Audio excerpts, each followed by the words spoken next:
Well, hello, everyone. I hope that you are doing well.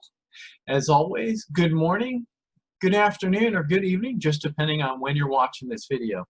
So, I wanted to start this morning off, or today off, with just a quote.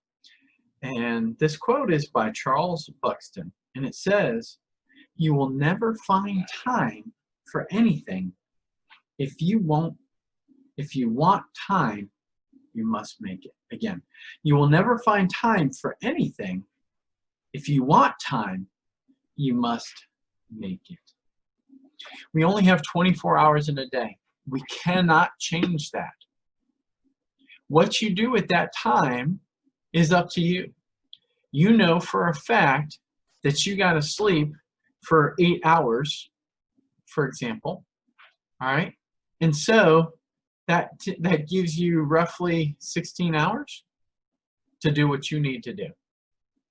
So what are you doing in those 16 hours to work towards your goal? What steps are you taking, all right, to secure your future, secure time with your family, your friends, work, whatever it may be? We can want all the time we can want for it, but you're not going to get. You got to make time for things. You got to schedule, you got to organize, you got to plan, you got to have, if you will, as my girlfriend will tell you, she lives in organized chaos, okay? You've got to have a plan, even if her plan is organized chaos, okay? So today I'm going to talk about 6 steps to effective communication with your team, all right? These are 6 steps that you can take to communicate with your team effectively. Number 1, clarify your expectations.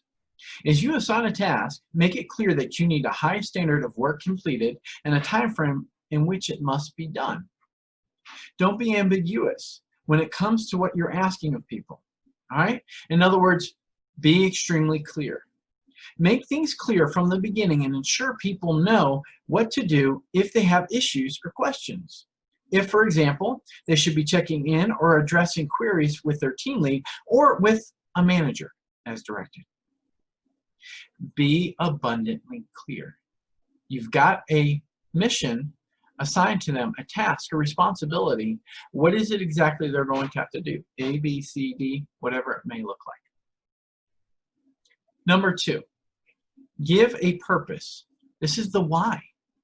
People will be far more willing and motivated to complete what's expected of them if they can relate it to something with meaning. Instead of just asking people to complete a specific report, for example, share with them what that report will accomplish on a larger scale, how it will contribute in conjunction with the work of the rest of the team, and how it will positively impact the organization in a wider sense.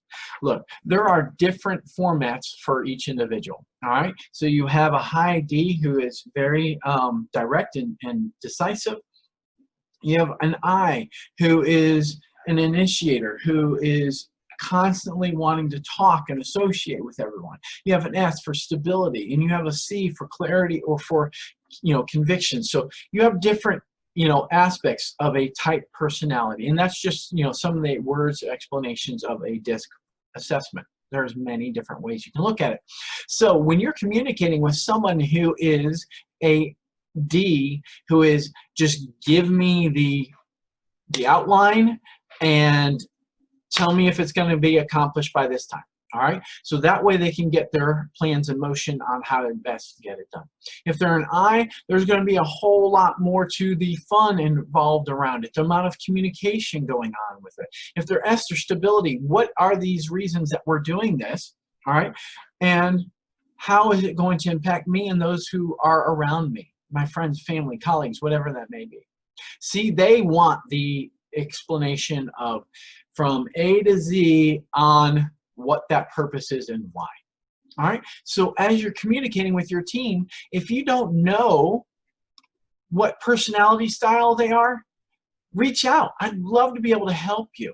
All right, we can do a personality assessment, and not only can we help them, but we can figure out exactly what type of personality you are. Okay, number 3, get confirmation.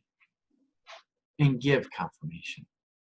It's good practice when assigning bigger tasks or projects to encourage people to write down what's expected of them with a breakdown of steps or actions needed to achieve the goal.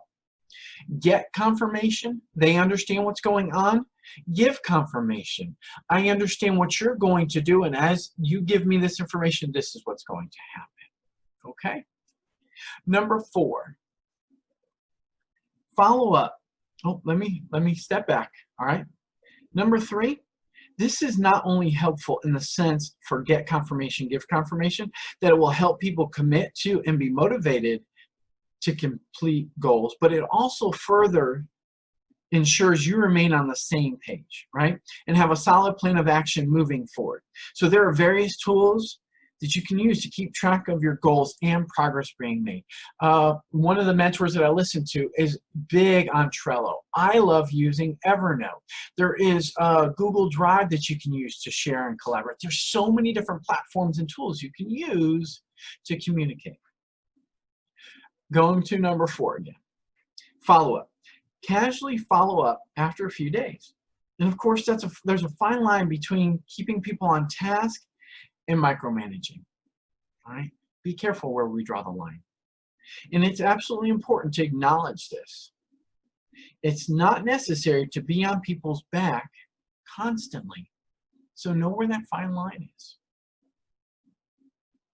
The key is to casually follow up, all right, with people to ensure expectations are met. That's what we're doing. Even just take 10 minutes to chat over coffee, something to drink, ask if people are on track, meeting expectations, if they feel the deadlines, if they understand where the deadlines are they still realistic? Not only will this mean everyone is on the same page and concerns can be addressed, but it also shows people you're invested in them and what they're doing and want to take the time out to discuss it. Number 5, hold meetings regularly and often.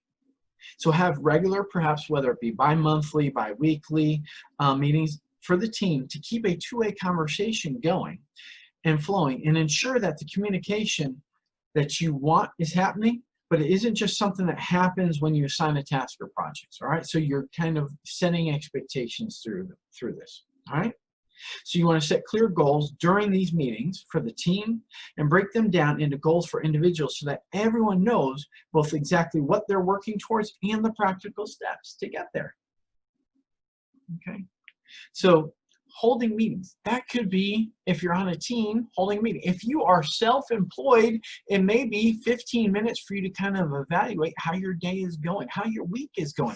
What are you working on? What are the steps that you're taking to get to whatever it is that you're trying to get to? Again, with your purpose and your why in mind. Number 6, hold one-on-ones. This is valuable.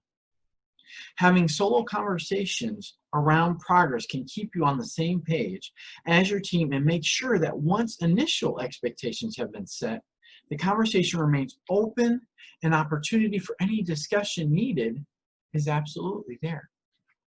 One-on-ones can especially be useful as it's not just your team that can gain the feedback. It's also a great opportunity for you to grow as a leader. You can tailor how you interact with people once you know them on a more personal level and you're aware of how they prefer things communicated to them. Whether it's being assigned a task, having a goal set, or more general performance-based conversation. That ties right back into DISC, all right? Their personality style. There are different ways that you're going to communicate with different people. The way that I communicate with a loved one may not be typically how I relay a message to a colleague or a teamwork or a team member, okay? So keep that in mind as you're communicating with people. There are different styles and ways to communicate with them, all right? So I'm going to run that down really quick. 6 steps. Clarify your expectations. Give a purpose, the why. Number 3, get confirmation, give confirmation.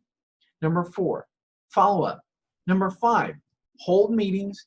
And number 6, hold one-on-ones. Y'all, thank you so much for taking the time to listen. I hope that this adds value to you. As I'm reaching out through Facebook and through Instagram and through Twitter and all these other platforms, the one corresponding message that I'm getting back is people are enjoying the communication. The messages just depend on you. One message today may not suit you, but tomorrow you may fall absolutely in love with. One message may rub you wrong, okay? And I'm perfectly okay with that. Communicate with me. Like, dislike, however you want to send a message through to me, but be constructive through it, all right? Give me some added value to it. But I love to see the responses. I like the personal messages that I'm getting and the interaction. So please feel free to share, to like, to, give me some feedback. I love all of it. I just want to say thank you so much for your time.